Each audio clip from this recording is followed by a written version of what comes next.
folks. Welcome to Let's Just Go. This is Kevin and Casey's Modern Missionary Podcast, where we talk family and mission, hobbies, barbecue, Dr. MLK Jr. sometimes, and just the whole spirit of going for it in life. Today's episode is a continuation of our book study, Strength to Love by Dr. Martin Luther King Jr. Today we are going to do chapters 10 and 15. Which are, how should a Christian view communism? And then the 15th chapter has something to do with MLK tracking his personal journey to his philosophy of nonviolent direct action. In between our two MLK podcasts, Last one and this one. Yep, we got a comment, and it's a question, and it's really good. So we thought that we would read it and then discuss the question with some of our thoughts about it. Go ahead. Okay, the question is, I just listened to this episode, so I haven't read the book yet, but I would like to know, if we have a weak mind, how do we make it strong? That's a good question, because that's like, there's a lot of practical application in making yourself have a strong mind. If I know that I have a weak mind, how do I make it strong? Why don't you answer that question? Well, I think in the book, in the chapter, MLK talks about being led astray by bad information or incomplete information, half-truths, things like that. And he breaks down the word prejudice. You know, this is why we go about with prejudging. We don't have all the information. We didn't analyze everything. We made some sort of a conclusion. We cut off the thinking. We cut it short. And so then we become prejudiced because it's like truncated thinking. It's weak thinking. And we don't exercise the lengthier practice of thinking, either by getting more information or processing it more. And so we end up being prejudiced. And when you're prejudiced, you can be manipulated. This is how you are weak. And so he talks about post-judging. You know, instead of pre-judging, prejudice, he talks about post-judging. So something happens, and it's upon you to be a thinker. You need to make sure you gather your data and don't just have everything get fed to you. Yeah. And so you have to become a grower. And when something happens, you also have to know that you're going to have instincts and impulses and feelings, all of which I think are important. But you can't just, boom, go like with it right then and there. We talk a lot of times about learning to have a poker face. You know, someone says something offensive to you, and it's amazing. People walk around, they say something offensive to each other, and they're manipulating them through their emotions. Right. But have you ever seen somebody say something offensive to another person? The other person's just, poker faces. It's like it didn't even happen. And although it did happen, they're processing, they're figuring out, what's really happening here? What am I going to do? That person's got a tough mind, Yeah. And that comes through, I think, a lot of practice. You have to be like, am I a researcher? Am I going to get more information? Am I really going to be someone who verifies or unverifies something that is being said? And am I going to practice, esteem of my thinking process? One thing that sticks out to me is in the book of Hebrews, in chapter 5, the writer is talking to this audience and he's saying, you guys are like little children. You have come to need milk and not solid food. You're just stuck on the elementary teachings of the principles of the oracles of God. But solid food, he says, and he's talking about coming to a new level of, thinking strength. Yeah. Is for the mature who, because of practice, have their senses trained to discern good and evil. So there's a practice you're learning, but you also have to be someone who stress tests the things that you know and are convicted about.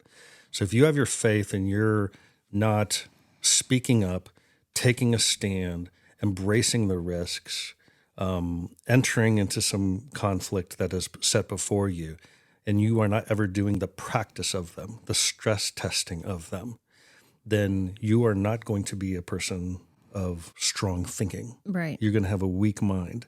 And he says, those who through constant practices have their senses, like even their instincts, you could trust your gut eventually, have their senses trained to discern good and evil and not be tricked all the time. So Yeah, when I think of like soft mind and a tender heart and all that, I always go towards parenthood because that is like the ultimate gymnasium of building tough-mindedness and soft-heartedness and the balance of those. But I think about when I was pregnant with David, our firstborn son, and my mom got me a subscription to Pregnancy Today or something, some magazine, and also bought the book, What to Expect When You're Expecting, and started to read like all of these magazine articles and books that are written.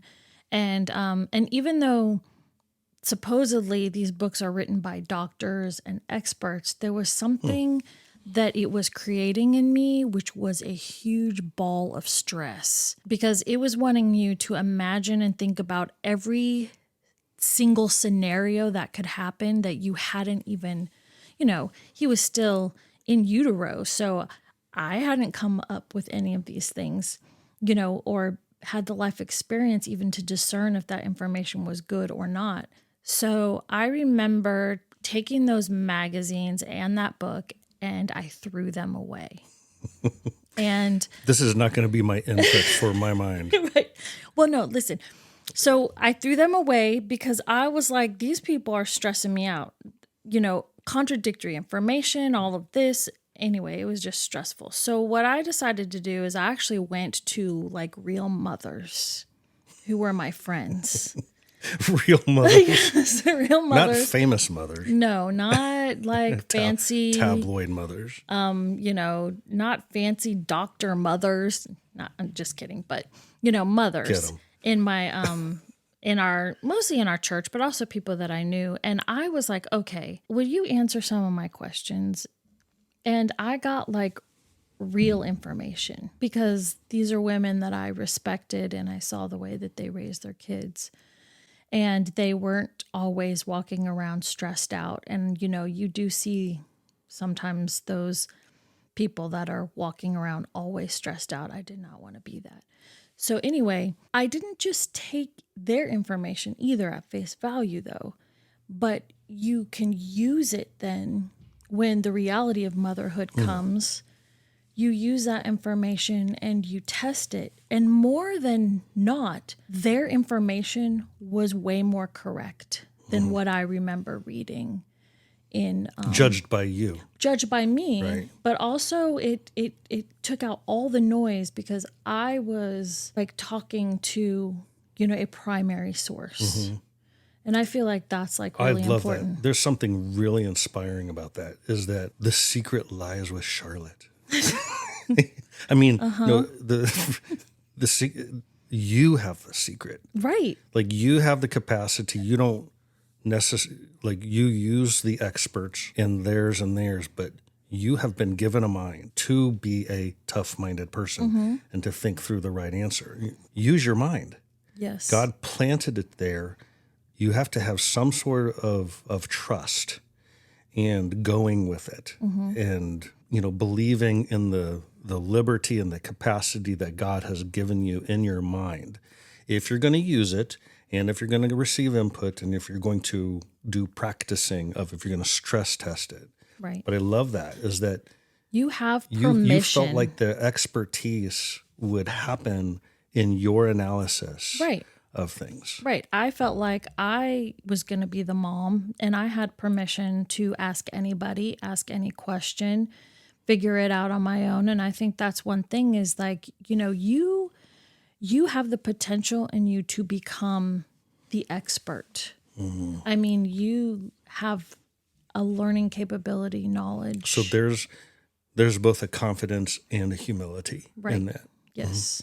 Willing to learn. Realize you could have been wrong thinking about something. But not giving up and the responsibility that is needed. Yeah, I like that.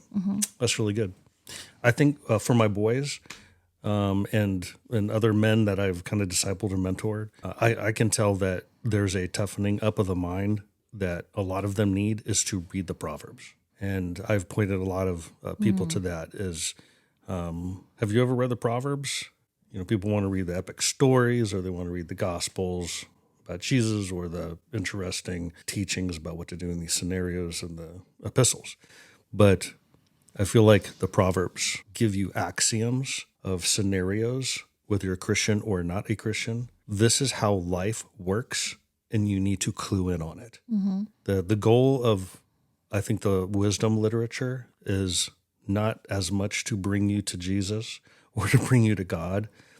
I would say that the goal of it is success and happiness. And a lot of people will say, they'll protest about that. No, it's all about Jesus.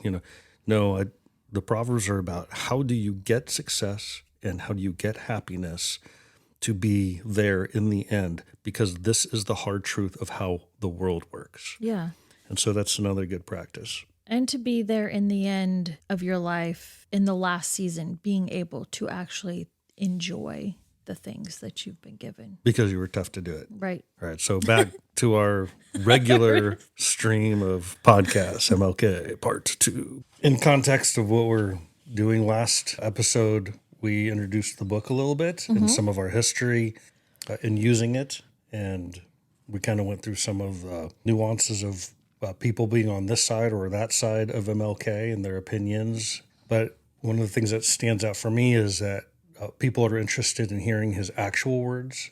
Right. I think we discussed that last time too, about how important it is to actually look and read and hear his words about what he says about things, because there's a lot out there. And also he's not alive anymore to defend himself. So it's been really good to go through this book again, because there's so much good stuff in it. But it's also good to see people's critique about how those ideas actually play out, or when people took their certain way of taking his writings, how does that play out? Yeah. Was that confusing? No, I don't think that's confusing at all. It makes sense to me. Of course, I know you. Makes sense to me. It matters to this one. Matters Is to that what this you're one. going to say? Matters to this one. Okay, so Chapter 10, how should a Christian view communism? Communism is not so bad. No, it doesn't say that. But the things that come across my feed a lot is like MLK is a diehard Marxist, and here's why. Boom, boom, boom, boom. He's like, they are not, you can't even compare communism and Christianity. They are not compatible. They do not have the same goals. Their origin is not from the same place. And you get a completely different idea of a society and people and how you should live when the human being is at the center than when God is at the center. In his chapter, How Should a Christian View Communism? Clearly, in the first half of his chapter, absolutely hammers communism. He says some things like, you cannot be a Christian and also be a communist. Right. I mean, he writes that down. Yeah, he says it. But he starts off and he says there are 3 reasons why a Christian minister should feel obligated to speak out on it. He sees that ministers are obligated for 3 reasons to speak out. One is nearly 1,000 million of the peoples of the world believe in its teachings. And then secondly, he says this is actually the only serious rival to Christianity. That was an interesting Not Islam, point to me. not Hinduism, not atheism, not white supremacy, not this political party or that. He sees communism. And so he's not seeing it just as a political system or a party or a different country. He sees it as a worldview about humanity and the life that we live. So that's pretty firm about where he stands. To me, it seems like he's saying it's basically humanism against like God-centered, theism, that God has set things in order. But then after that, he emphasizes communism and Christianity, I'm just reading it from his own words, are fundamentally incompatible. A true Christian cannot be a true communist. And you also, they're antithetical. You cannot reconcile them. So he makes that point. So I think that's good to, just recognize where did he stand? Where did MLK stand? Well, I think he wrote this in like 1963. At that point, that's where he stood. And at that point, I mean, communism was like a huge deal too, because of the Cold War, because of the rise in Marxism and things like that, especially in government colleges, universities, things like that, places of education. Well, and he was involved in a social movement that dealt with a collective of people, and a lot of people associated collective with Marxism, socialism, communism. And he was being accused of being a communist, among other things. Right. I actually feel like it's kind of worthwhile, the 3 points that he makes. They're very clear, but I'm going to just read. First, communism is based on materialistic and humanistic view of life and history. So that's one of the reasons and why it is like opposed to Christianity. The second one is that communism is based on ethical relativism and accepts no stable moral absolutes. Right and wrong are relative to the most expedient methods for dealing with class war. And then he goes on to talk about the ends justifying the means and how that is a huge philosophy of communism. And as Christians, we cannot follow that pathway in getting things done. Also, third, communism attributes ultimate value to the state. Man is made for the state and not the state for man, which is completely un-American. Absolutely un-American. But those 3, I feel like you could talk a lot about them, but they're very concise points as to why Christianity and communism are not compatible. What stood out was his, pointing that it thrives on the grand illusion that man can save himself and usher in a new society. So it's not just a man-centered, but it's also a positivity towards man's capacity, that there's sort of this inborn, innate, positive evolutionary fate that we leave man to man's devices and get rid of the rest, then everything will evolve to the right place. But like you said, it includes also the ends justifies the means. In other words, there's kind of a confession in communism from his perspective that you can't really get there by making it man-centered. We want to eventually get man-centered, but we're going to step on man in order to get to man-centeredness. And he talks about, this just blows up in your face. The difference in Christianity is that at the heart of reality is not this idealism or humanism. At the heart of reality is the heart of a father that loves and has man's interest all along the way from the heart of a heavenly father. It really reminds me, you have this ideal, right? Where you want everything to be equal. Everyone is going to own each other's things. And ultimately, when you think about that, you're like, oh, that sounds like so sweet. But the way to get there is through manipulation. And it's through harshness. And it is through like a forcefulness that when you get on the other side of it, it actually has diminished you as a human. It is not elevating at all.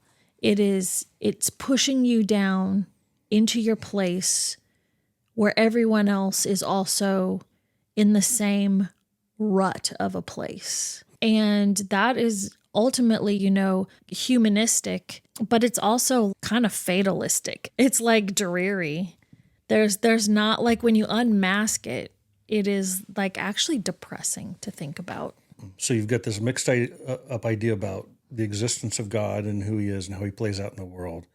And then you have this mixed up idea about the existence of man and who he is. And you put those two together and you end up having a really bad public policy about how to go through complex things. And it sort of stands out different from when we talked about that first chapter where he said, here is an action plan. Jesus gave his disciples an action plan for fighting evil.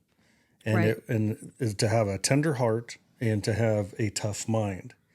And he's sort of exposing the action plan for communism or secular humanism.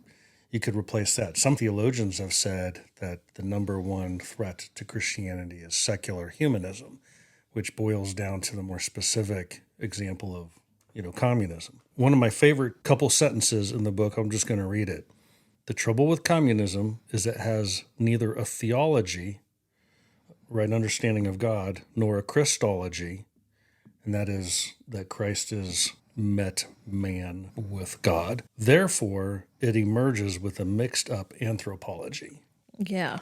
And I really loved the way he, framed that. And he showed those things go together and how you end up with lots of humans living out life.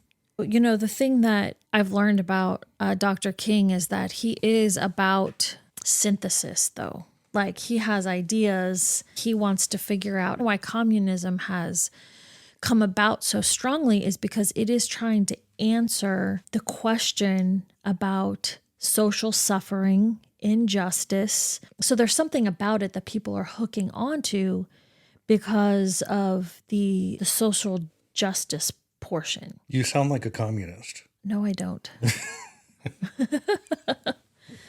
Which is where the accusations come in. Right. Is because he starts to ask, what are the strengths in communism, or what are the appeals in communism that attract people and draw them? It's doing something.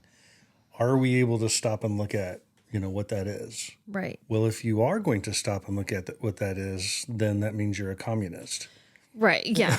Well, but the thing is that it is filling a void. So you've got to figure out how that void has been created. What void is it trying to fill? And in anything where there's a void, there's a spot and a place for the church to step in. I mean, that is to stop making that void. Right. To stop making that void, and also being able to fill it in an appropriate and proper way. But I just feel like, you have to be able to identify those things, and realistically look at social justice, which is kind of taboo sometimes in Christian evangelical circles to really talk about. So he goes into in the second half of his chapter saying there is something in the spirit, or is there something in the spirit and the threat of communism that challenges us? What is it with our system that is lacking?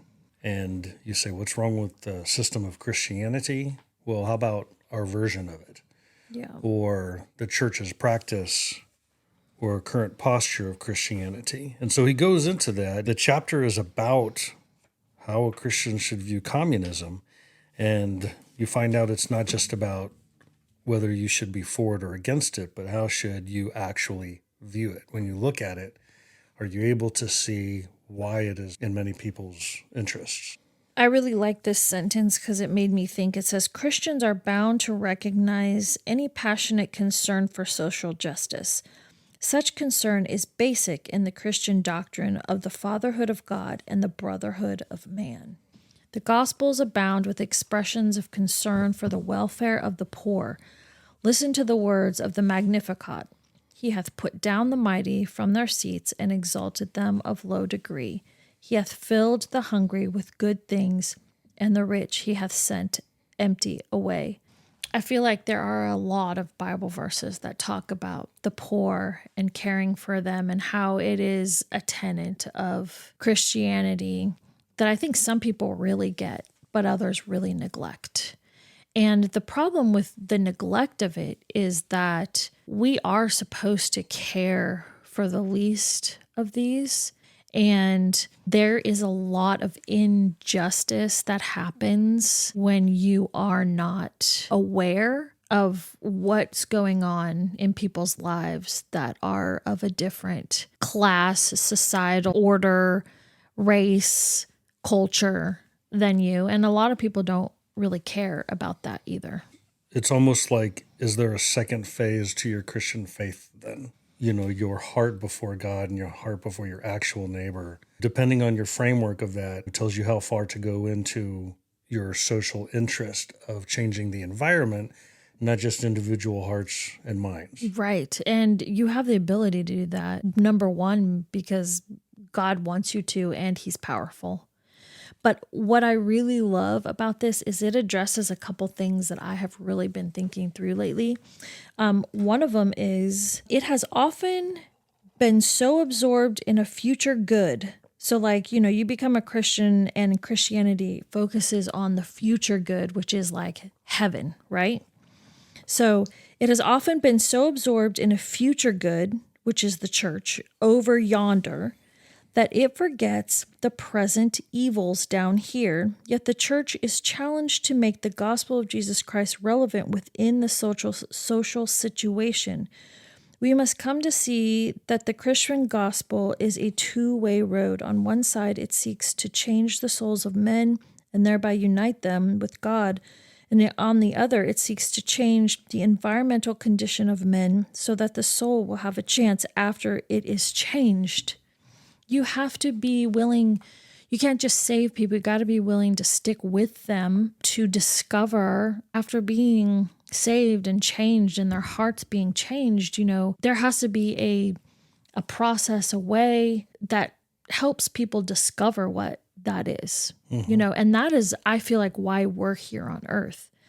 Like, we do think a lot about what's coming in the future glory, but we're also on earth for a reason. And even after, we have been redeemed, now that's when you get to work.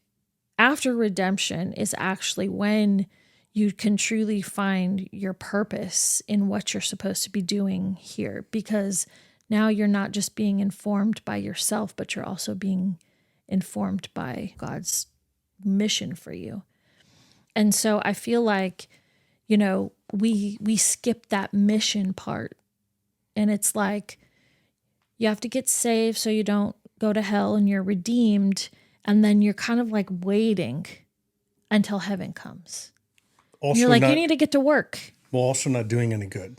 And what you do in making your environment and cultivating your environment has a purported integrity with what your inner life is like with God and yourself and others. And if there is no integrity, it's the same thing as the communist setup, where the end justifies the means. Yeah. In this case, it is the end, the means justify the ends. We know that we're producing, a no good society, but we mean well. And we're going to all be in heaven someday. And someday that society is going to be eliminated anyhow, so it doesn't matter. Yeah. And there'll be a perfect one on the other side. Yeah. And so I think that's kind of his challenge. He is saying communism prevails and it wins at some points because Christianity, the application of Christianity, is not making the right play out of that either. Well, I was going to go into the next thing that he talks about, which is capitalism. And this is a part I have a little bit of a problem with in his description of what that is. Okay. And I feel like my problem is more with when I think of communism, and even in his description of it, he talks about it being a political and a social and an economical system, right? But it's kind of like these three things that work together to produce a certain kind of society, right?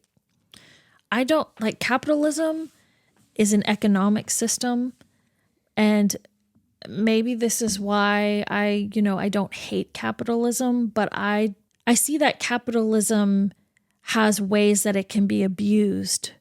But strictly on an economic system, like, I feel like it doesn't have the social and the moral elements attached to it. It's not at that level. It's not at that level. It's not a manipulation. It's a system within a system. Right. And it's got like checks and balances. I mean, you can look at it. You can see money goes this way and money goes this way. That we export, we import. I feel like communism has no checks and balances. You don't like that he's comparing the two? No, I don't think they're apples and oranges. Right. I feel like they're apples and oranges. One is a social, moral system, and the other is not. But it does open my eyes to see why people could hate it. If they think of it that way, if they think of capitalism like communism, then I can see how you can hate it, because it becomes the rich against the poor, which actually is what I feel like communism is. I mean, when people think, well, what is the opposite of communism? And then they say, well, we're talking about the Soviet Union. So what's the opposite of that? It's America. So what's America's system? Christianity isn't the right answer, because that's a religion and communism is not a religion. Well, what is our system of doing things. Is it A democratic democratic republic. republic? That's our government. It's a structure that any form of ideology can utilize, but they zero in on capitalism as supply and demand, which is basically a democratic polling of how much do you want to spend, how much are we going to sell this for, and then that works out, and then of course you can manipulate by cornering massive amounts of the supply of stuff.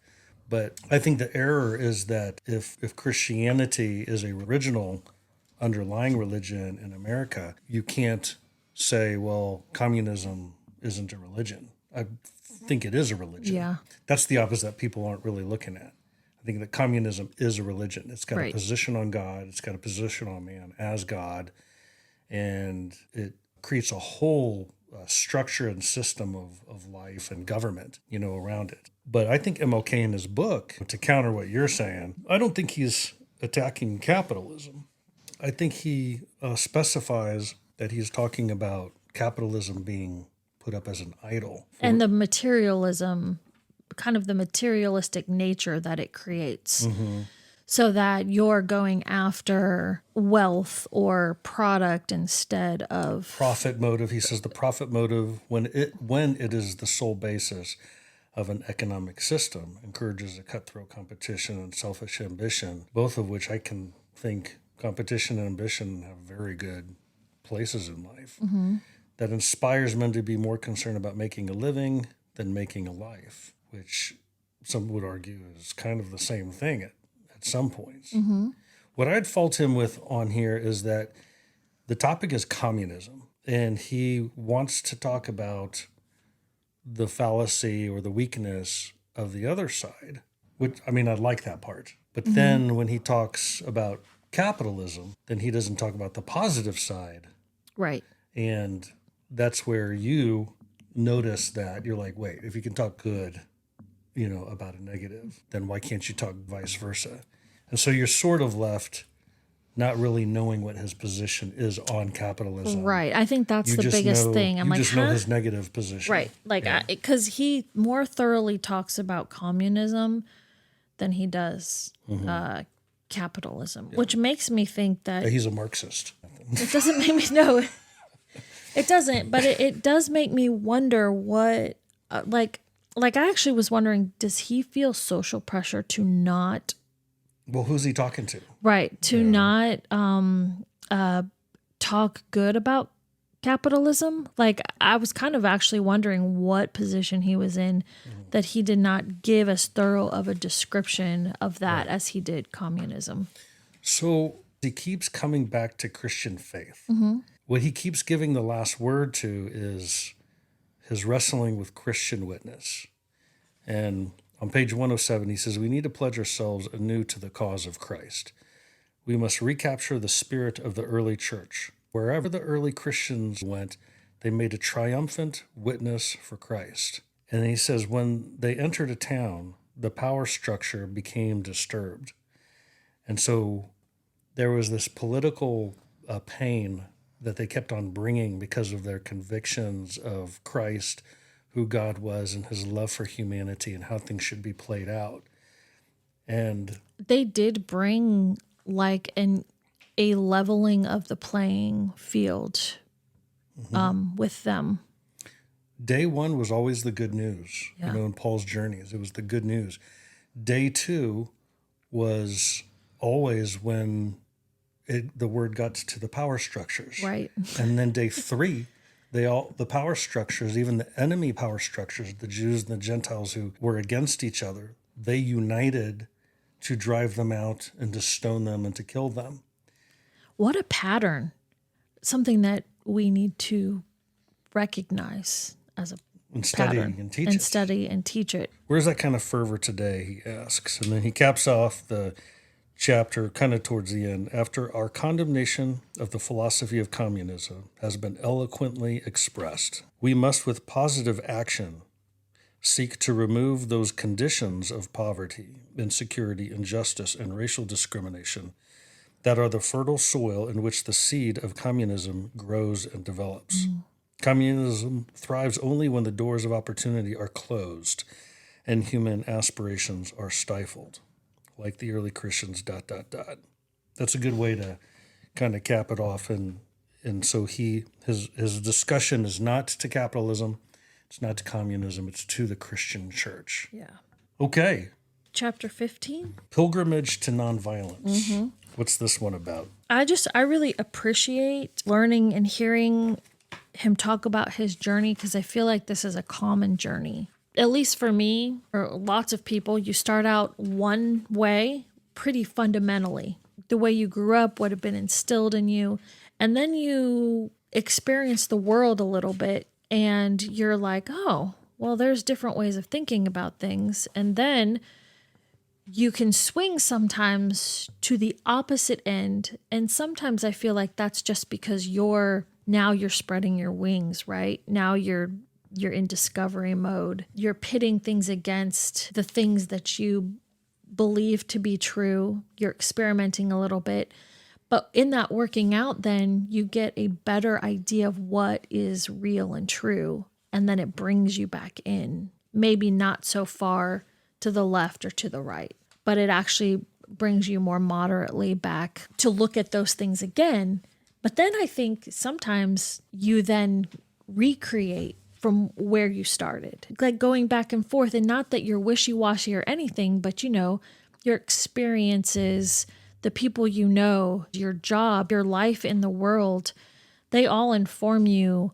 And I feel like he does a really good job, is what I'm trying to say, in this chapter of talking about his process of going from like pretty fundamental kind of to liberal, progressive, and then kind of coming back. Yeah, here he is in the 1960s, and he's this world famous in many ways, international figure leading the civil rights movement.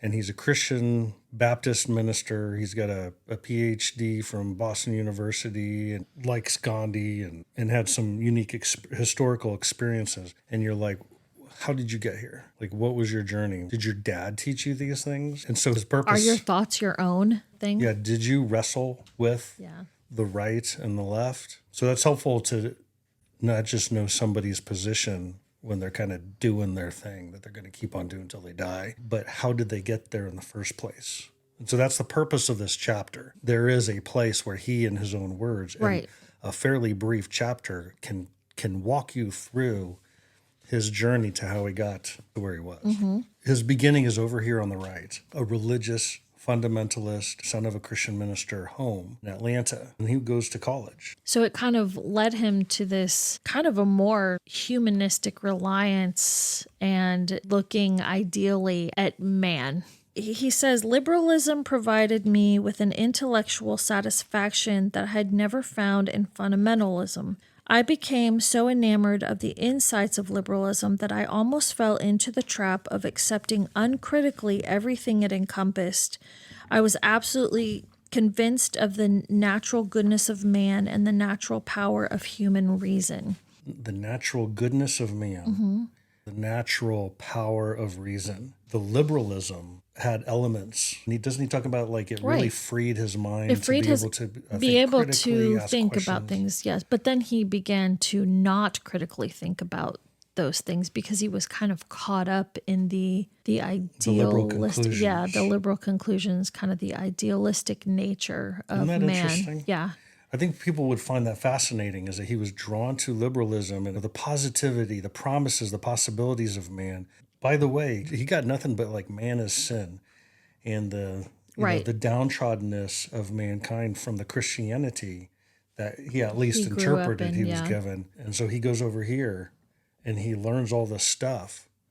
And then he's like, but at the core of this, he actually says somewhere in his book, it was worse than the opposite that he grew up in. I don't remember where he said it. Well, I don't know if this is it, but I was going to kind of read. He does talk about his conclusion. He said, but I began to question the liberal doctrine of man. The more I observed the tragedies of history and man's shameful inclination to choose the low road, the more I came to see the depths and strength of sin. Moreover, I came to recognize the complexity of man's social involvement and the glaring reality of collective evil. I realized that liberalism had been all too sentimental concerning human nature and that it leaned toward a false idealism. But that was kind of his moving back the other direction. Right. I also came to see that the superficial optimism of liberalism concerning human nature overlooked the fact that reason is darkened by sin. And so there was a thought process that was rooted in the naivety of the innocence of mankind. And this is where he starts naming a couple of philosophers or Right. readers. He mentions Niebuhr, who awakened him to like the natural proclivities of man towards sin and the complexity of evil. He's the guy, by the way, who like wrote the Serenity Prayer, I think, Oh, okay. which is kind of a realistic. Like, when was he a philosopher? Like a long time ago? No, or actually, I think he was MLK's day. Oh, okay. He said, although I rejected some aspects of liberalism, I never came to an all out acceptance of neo orthodoxy. While I saw neo orthodoxy as a helpful corrective for sentimental liberalism, I felt that it did not provide an adequate answer to basic questions. If liberalism was too optimistic concerning human nature, neo orthodoxy was too pessimistic. So the map is on the right: Christian, fundamentalist, conservative, Republican, and then swung over to liberalism. So you're talking about like John Locke, Schleiermacher. Then Niebuhr kind of brings him, more to the right. By the way, Niebuhr actually outlived King. He died old. Oh, Yeah, he okay. was born in the late 1800s. So he goes through Niebuhr, and then what did you say? Neo-orthodoxy. Yes. And so so that's Karl Barth is actually considered maybe the father of neo-orthodoxy. Okay. So what it was trying to do is actually create a synthesis between a conservative evangelical Christian thought and some of the instincts that liberal Christianity brought to the table. But neo-orthodoxy did that by creating or really emphasizing a massive, massive, massive difference between God and man, You're right. an infinite qualitative difference between God and man. And that's what he didn't like. That's what King didn't like. So he started almost moving towards neo-orthodoxy and was like, nope, not going all the way. And then it looks like, as he describes in his book, this is when his historical situations started to drag him into actual social justice work with the civil rights movement. Yeah. So he had those pendulums going, and then he had real life experiences that came and they formed Right. Which his play out. usually happens. You have these ideas, they're Yeah. swinging from one way to the other, and then you have a life experience that is like, oh, okay, now I see how this. And you start it Yeah, helps it connect the starts dots, connecting the understand dots. why you swung. So that would be interesting to do for yourself. Right. Yeah. It was like, when did I think this way? And then I went to the other side and I went this and this. And then what were the major events of personal empirical experience that helped me shape and connect the dots? And what was my track of human health also during that time? Like how did my corrections positively serve me versus negatively serve Yeah. me? That would be a wonderful chart That would be to do. really That's cool. what he's doing. Actually, in my mind, I'm like going through things because I can think of things that I had ideas that contradicted them, made me think something new. So yeah, that would be a really fun exercise to do.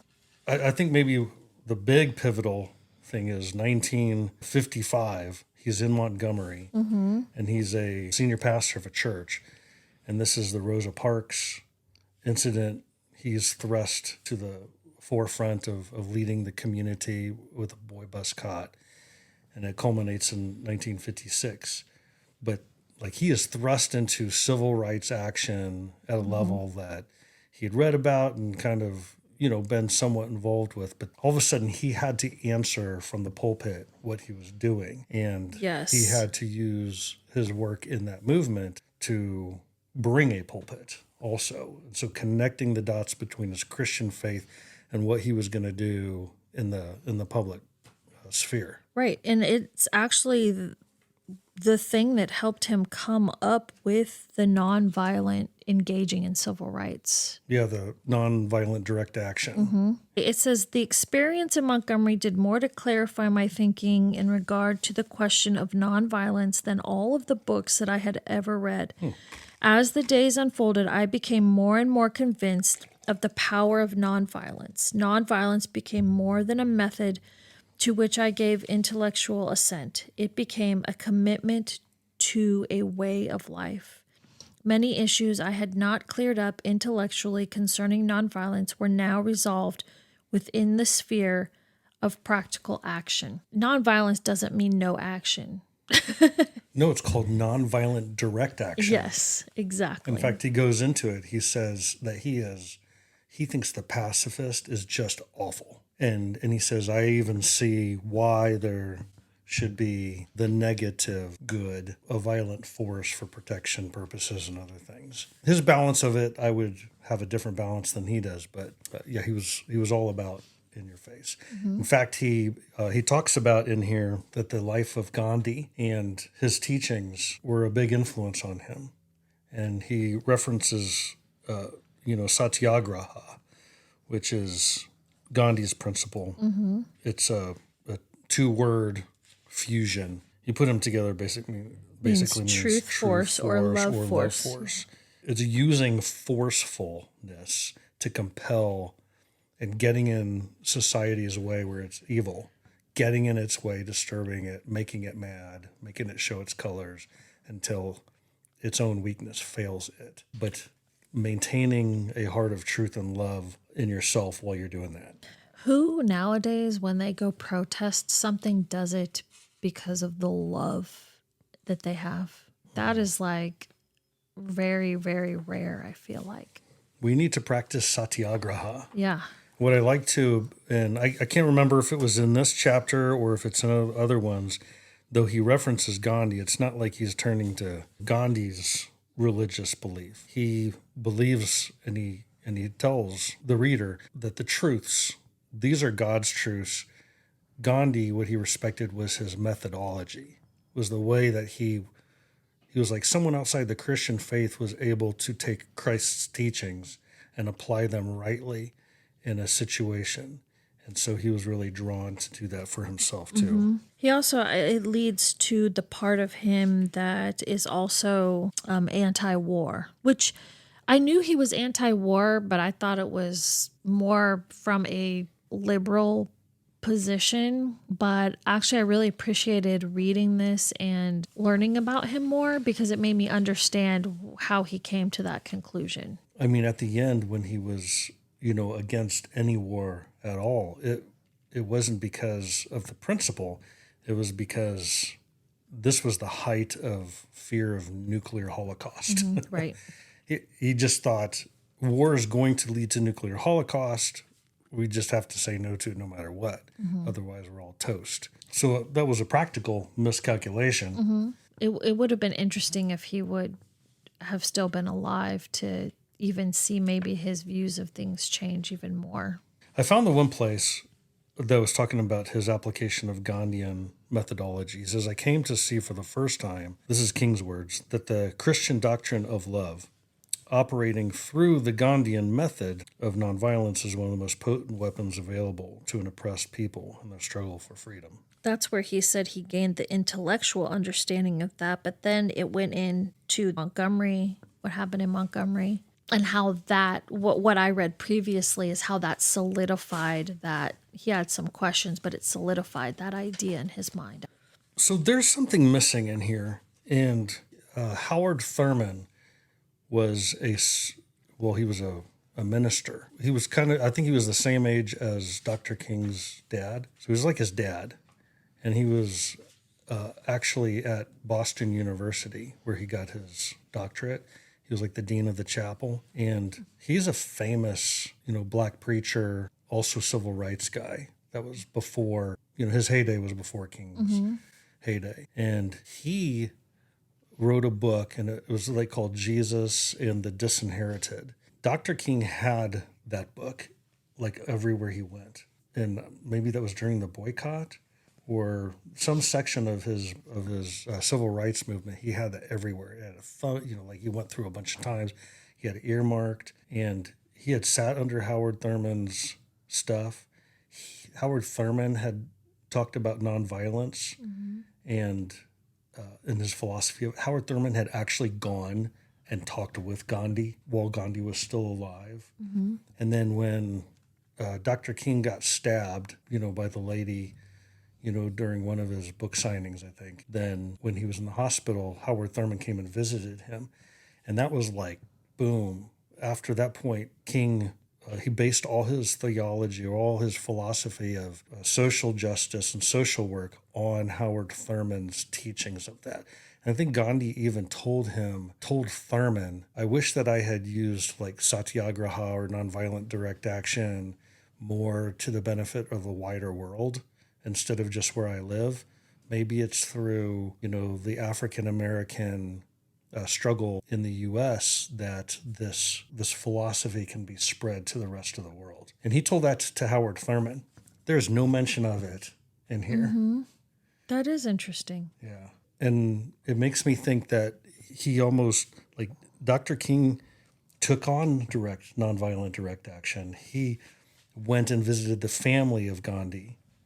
He walked around with his book, and he practiced his things, and even taught people about Howard Thurman. And I almost feel like he doesn't talk about him in this book because he kind of sees himself as Howard Thurman's, receiver of the baton. And I don't know enough about that, the actual reasoning and history of it, but I think it's odd that it's not in here. This is almost the story Howard Thurman, at least the second half of it, could tell about his journey. So I thought that was curious. That is curious. That's kind of a nerdy thing to know. Dr. King. Thank you. You're welcome. Well, look at this. Look at this graphing. Oh my gosh, you have got writing in this book. I've got this the yin-yang. graphed. Look at that. And I was looking. I was trying to figure out which of these books was my main book I went through. Look at this one. I do this. I do the same thing, and then this is not new. Remember that? Oh, that graphing? Yeah. That was from years ago when we went through. Yeah, it's kind of nerdy. Well, what are some big ahas in this? Any other closing remarks on? I kind of like towards the end, it says he starts talking about God, and you can tell that he definitely has in a relationship, because he says to say that this God is personal is not to make him a finite object besides other objects. So in the truest sense of the word, God is a living God. In him there is feeling and will, responsive to the deepest yearnings of the human heart. This God both evokes and answers prayer. And he's just talking about how God has proven himself to be real and personal to him, especially, later on in his works and dealings in his life, being in the civil rights movement. I think that's really powerful. We mentioned last time that, say, Chad Jackson and others will say he wasn't an actual Christian. Like, he didn't really believe in the deity of Christ. And he didn't really believe in the resurrection of Christ, which is to say, didn't believe in a living God. And you just read words where he talks about, this is about the need and the reliance on the reality that there is a living God. So, I mean, I think these words just absolutely fly in the face of those accusations. There's two perspectives on this last page I would just close with. One is top of page 162 on the left. He says, a person who constantly calls attention to his trials and suffering is in danger of developing a martyr complex and impressing others that he is consciously seeking sympathy. It is possible for one to be self-centered in his self-sacrifice. But I feel somewhat justified in this book mentioning them, or in this essay. He says, because of the influence that they have had upon my life, upon my thought. And so he knows the danger of the field that he's working in to create a system of structures and environment that people say, well, that's my ticket, to salvation or life. that would lead to a martyr complex and being selfish and self-sacrifices. But what I especially like, top of page 163, this tells you whether he's where he stands with God. The agonizing moments through which I have passed during the last few years have drawn me closer to God. More than ever before, I am convinced of the reality of a personal God. I mean, what does that mean? Mm-hmm. It says it right here. It says, true, I have always believed in the personality of God, but in the past, the idea of a personal God was little more than a metaphysical category that I found theologically and philosophically satisfying. And so he admits that there really was a time, especially in his middle university ages, especially when he was wrestling with existentialism and liberalism, that he took it more to a philosophical and maybe even a complete at some point. But he says it is now a living reality. And by the way, he finishes up his career another 5+ years after writing this. Yeah. So this isn't like the last day that he died. This was very important activity that he had this belief. Now it is a living reality that has been validated in the experiences of everyday life. God has been profoundly real to me in recent years. In the midst of outer dangers, I've felt an inner calm. In the midst of lonely days and dreary nights, I've heard an inner voice saying, lo, I will be with you. When the chains of fear and the manacles of frustration have all but stymied my efforts, I have felt the power of God transforming the fatigue of despair into the buoyancy of hope. And he goes on and he says other, things like that. But this is a man who is professing the difference between a philosophical perspective of Christ and one who sees him as a personal living God in his own personal life. One of the things I do notice, though, is that he doesn't really mention Jesus. And I wonder if that's an issue because people think of a personal God and they want Jesus' name to be like invoked in that, So I just wonder if that's why there's a problem, because he talks about the personal nature of God and maybe he means that, but I'm just wondering why, there's like a want to fight with that aspect of him. So you took it a different way than I did, because he mentions Jesus in other places.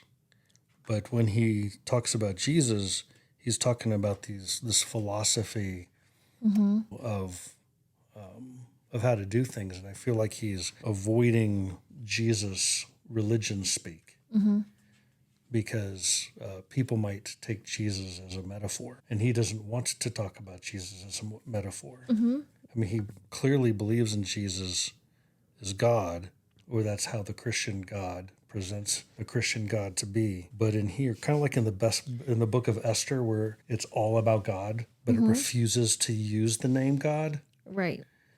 Yeah. Well, it's like you're damned if you do or damned if you don't. Right. Like if you're smart and intellectual and philosophical and you mention Jesus, then it's like, oh, or he was a great guy. If you don't mention him, then people on the other side of the spectrum of Christianity and more fundamentalists are like, oh, he's not a Christian, he doesn't ever say Jesus, or he doesn't really believe what he says he does. It's like, I like that for the name of the podcast of this episode. MLK, damned if you do, damned if you don't. That's fun. I like it. I like Sounds it too. Good. What's your position on MLK? Damned if you do, damned if you don't. Right. Or walk the line. Yeah. Or Christians need to practice satyagraha. Satyagraha what?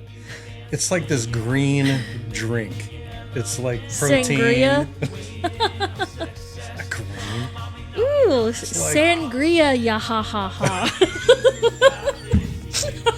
That's going on. I'm not cutting that out. You said sangria. I'll practice that. In fact, that's what it's called from now on. Casey calls this sangria yaha. Yep. Oh my. I like it. Okay, well, We did it. Okay. You gotta wait. Did we? Did No, we do it? I have to ask. Oh, okay. I'm Did sorry. we do it? We did it. We did it. Okay. Yep. Great. Bye. Peace out.